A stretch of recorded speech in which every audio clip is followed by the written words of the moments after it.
News special में बात उत्तराखंड की घपलेबाजी की एक और सामने घपला आया है, जहां एक और मामला उजागर तो हुआ है। पूर्व मुख्यमंत्री त्रिवेंद्र सिंह रावत के सलाहकार केएस पवार मुश्किल में पड़ते भी दिखाई दे रहे हैं।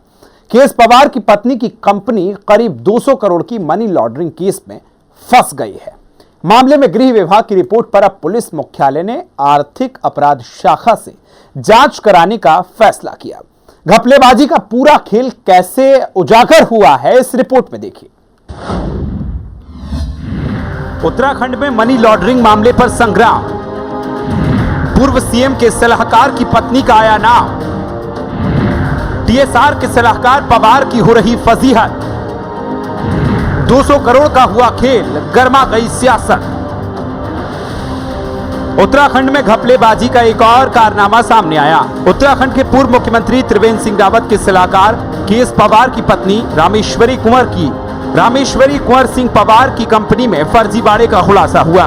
पूर्व प्रधानमंत्री त्रिवेंद्र सिंह रावत के सलाहकार केएस पवार की पत्नी, उनकी कंपनी करीब 200 करोड़ की मनी लॉन्ड्रिंग के केस में फंस गई है।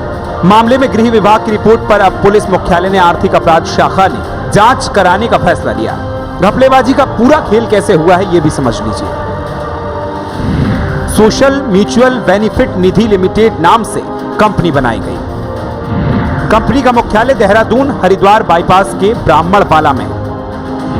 2017 से 2020 तक कंपनी में फर्जी तरीके से आरडी और एफडी की गई। खातों की जांच में पता चला कि कई मृतकों के नाम से भी आरडी और एफडी की गई है। कई लोगों को इस बात की जानकारी ही नहीं है कि उनके नाम से एफडी है।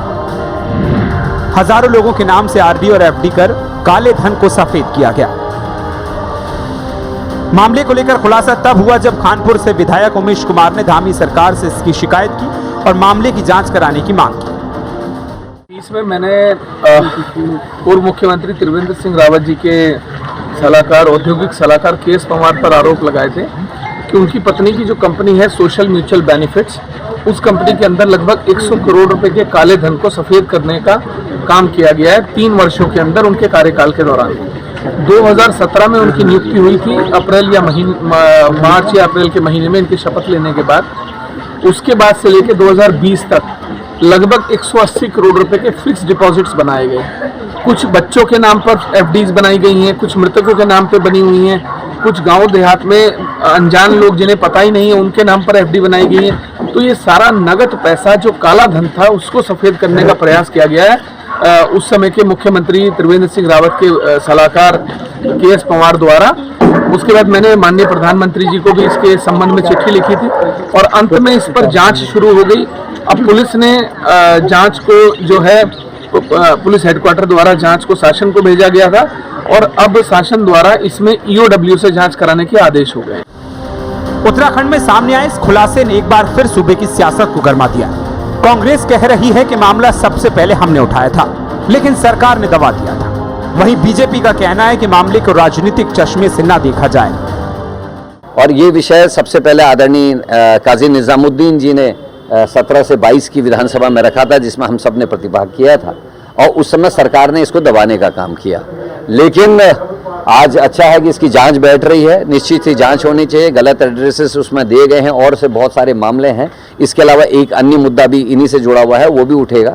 लेकिन देखते हैं, क्योंकि जिस तरीके से बीजेपी की रणनीति रही है विपक्ष के नेताओं को ब्लैकमेल करके दबाव में लेने की और उनसे जिस तरीके से काम लिया जा रहा है, ये सभी लोग कार्यकर्ता भी समझ रहे हैं, आम जनता भी समझ रही है। और अब बीजेपी के अंदर जो बड़े नेताओं में झगड़ा है वो किस रूप में आता है। अगर सरेंडर हो जाएगा तो मेरे को लगता है कि कोई कार्रवाई नहीं होगी और सरेंडर नहीं होगा तो मुझे लगता है कि कार्रवाई होगी।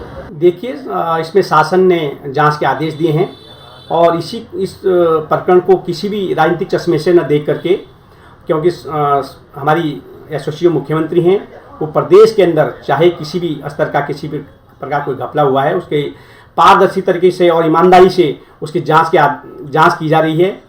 कई प्रकरणों की जांच हो रही है।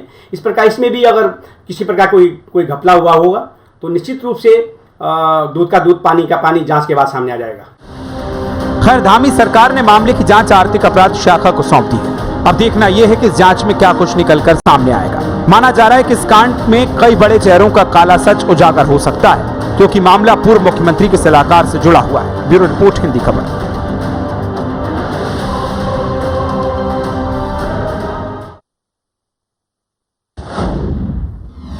और इसी के साथ न्यूज स्पेशल में आज के लिए फिलहाल इतना ही। दीजिए इजाजत, नमस्कार।